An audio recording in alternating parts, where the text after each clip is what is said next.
Hello friends, this is Vinay Dewangan from Kondagaon Chhattisgarh. और आज मैं आपके लिए लेकर आया हूँ सेम मीनिंग वर्ब्स। तो ये सेम मीनिंग वर्ब्स क्या है, चलिए देखते हैं। जैसे आपको टीवी देखना है तो आप क्या बोलेंगे? लुकिंग टीवी, सीइंग टीवी या वाचिंग टीवी। या फिर आप खाना बना रहे हैं तो आप क्या बोलेंगे? कुकिंग फूड या मेकिंग फूड। हो गए ना कंफ्यूज? आपके इसी कंफ्यूजन को दूर करने के लिए आज मैं लेकर आया हूँ एक समान अर्थ वाली क्रियाएं। तो पहला वर्ब है देखना। देखना के लिए होता है लुक, सी या वॉच। तो सबसे पहले हम देखते हैं लुक। लुक मतलब होता है ध्यान से देखना, ध्यान देना या दिखना। जैसे आपको बोलना हो इधर देखो, इसका मतलब हो गया इधर ध्यान दो, तो आप बोलेंगे लुक हियर। या फिर आपको बोलना है तुम अच्छे दिख रहे हो, यू आर लुकिंग गुड।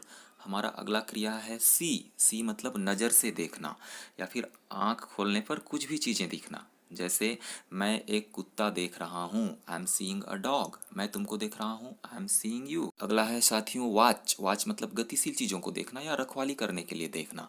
जैसे मैं क्रिकेट देख रहा हूँ, आई एम वॉचिंग क्रिकेट। मैं टीवी देख रहा हूँ, आई एम वॉचिंग टीवी।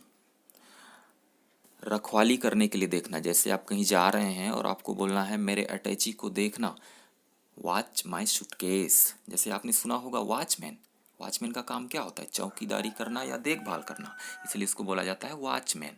ठीक है साथियों, तो हमारा अगला वर्ब है सुनना। सुनने के लिए हम लोग प्रयोग करते हैं लीसन या हियर। तो सबसे पहले देखते हैं लीसन। लीसन मतलब जानबूझकर सुनना या सुनकर समझना। जैसे मैं गाना सुन रहा हूँ, आई एम लिसनिंग सॉन्ग। अब गाना सुन भी रहे हैं और समझ भी रहे हैं।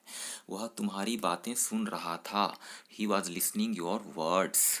Next is here. हियर मतलब कोई भी आवाज़ सुनाई पड़ना या ऐसी आवाज़ जिसका कोई अर्थ न हो।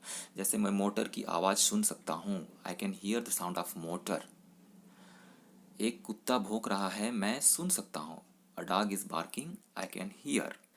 अगला है साथियों रखना। रखने के लिए है पुट, कीप और प्लेस। तो सबसे पहले हम देखते हैं पुट। किसी वस्तु को एक स्थान से दूसरे स्थान पर रखना। जैसे मोबाइल को टेबल पर रख दो, put mobile on the table. फिर किताब को बेंच पर रखना, तो आप बोलेंगे put the book on the table. अगली क्रिया है कीप। कीप मतलब किसी चीज को अपने पास रखना। जैसे मैं हमेशा लाल पेन रखता हूँ, I always keep red pen. छत्ता रखना मत भूलना, don't forget to keep an umbrella. आपने क्रिकेट में कीपर तो देखा ही होगा, सुना होगा। कीपर क्या करता है? बाल को अपने पास रख लेता है, इसलिए उसको बोला जाता है कीपर। उम्मीद है आपको अच्छे से समझ में आया होगा। हमारा अगला वर्ब है प्लेस। प्लेस मतलब भारी भरकम चीज़ों को एक स्थान से दूसरे स्थान पर रखना। जैसे अलमारी को कोने पर रख दो, प्लेस द अलमीरा ऑन द कॉर्नर। अगला है साथियों खरीदना। खरीदने के लिए है बाय या परचेस। पहले हम देखते हैं बाय। बाय मतलब सस्ती चीज़ों को खरीदना। जैसे आप बाजार गए और वहाँ से सब्जी खरीद रहे हैं, मैं बाजार में सब्जी खरीद रहा हूँ, I am buying vegetables in the market. कपड़ा खरीदना, फल खरीदना, इसके लिए उपयोग होगा बाय। अगला है परचेस। परचेस मतलब महंगी चीज़ों को खरीदना। जैसे सोना खरीदना, परचेसिंग गोल्ड। घर खरीदना, परचेसिंग हाउस। मैं दिल्ली में एक घर खरीदूंगा, I will purchase a house in Delhi. अगला है साथियों रोना। रोने के लिए क्राई, वीप या शॉप। पहले देखते हैं क्राई। क्राई मतलब चिल्लाना या चिल्ला चिल्ला कर रोना। जैसे बच्चे लोग चिल्लाते हैं, हमको बोलना है क्यों चिल्ला रहे हो या क्यों रो रहे हो, तो हम बोलेंगे Y are you crying.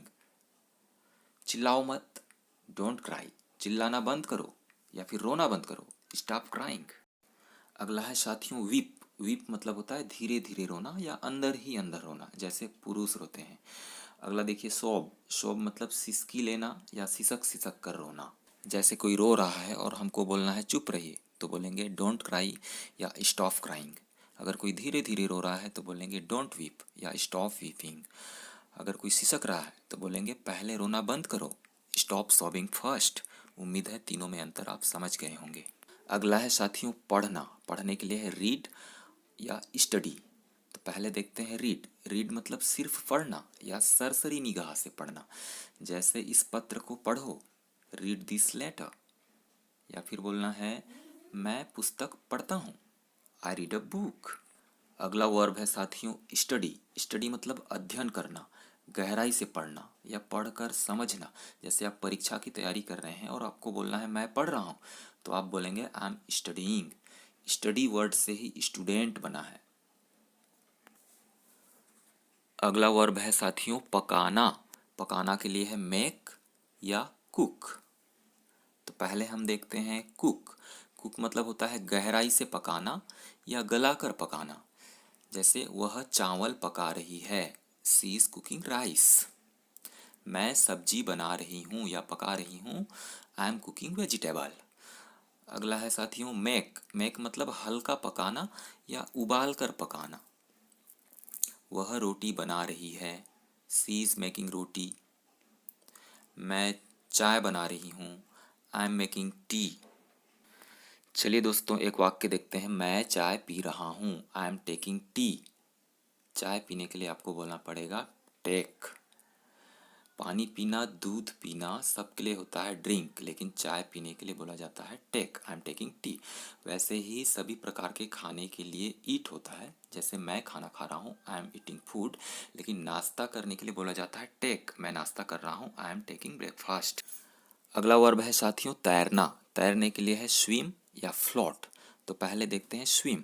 Swim मतलब जमीनी चीज़ों का तैरना, जमीन में रहने वाले जीवों का पानी में तैरना। जैसे मैं पानी में तैर सकता हूँ, I can swim into the water.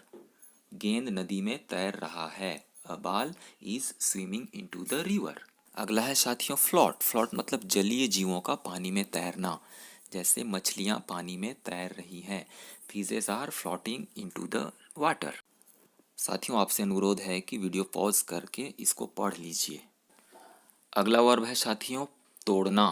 तोड़ने के लिए है ब्रेक और प्लक। तो पहले देखते हैं प्लक। प्लक उपयोग होता है सिर्फ फल फूल और तारे तोड़ने के लिए। आप किसी गार्डन में गए होंगे तो वहाँ पे लिखा रहता है फूल मत तोड़ो, डोंट प्लक द फ्लावर। और लड़के अक्सर कहते हैं मैं तुम्हारे लिए तारे तोड़कर ला सकता हूँ, I can plug the stars for you. अगला वर्ब है साथियों ब्रेक। ब्रेक मतलब कुछ भी तोड़ना, हाथ पैर कुछ भी तोड़ना। जैसे आपको पूछना है कि पेन किसने तोड़ा, तो आप बोलेंगे हु ब्रोक द पेन। तुमने मेरा दिल तोड़ा है, you have broken my heart. मैं तुमको नहीं छोड़ूंगा, मैं तुम्हारा बैंड बजा दूंगा। तो अगला वर्ब देखते हैं साथियों बजाना। बजाना के लिए होता है रिंग, प्ले, ब्लो या क्लैप। तो सबसे पहले देखते हैं क्लैप। क्लैप उपयोग होता है सिर्फ ताली बजाने के लिए। स्टूडेंट्स आर क्लैपिंग मतलब विद्यार्थी ताली बजा रहे हैं। अगली क्रिया है साथियों रिंग। रिंग मतलब होता है घंटी या ड्रम बजाना।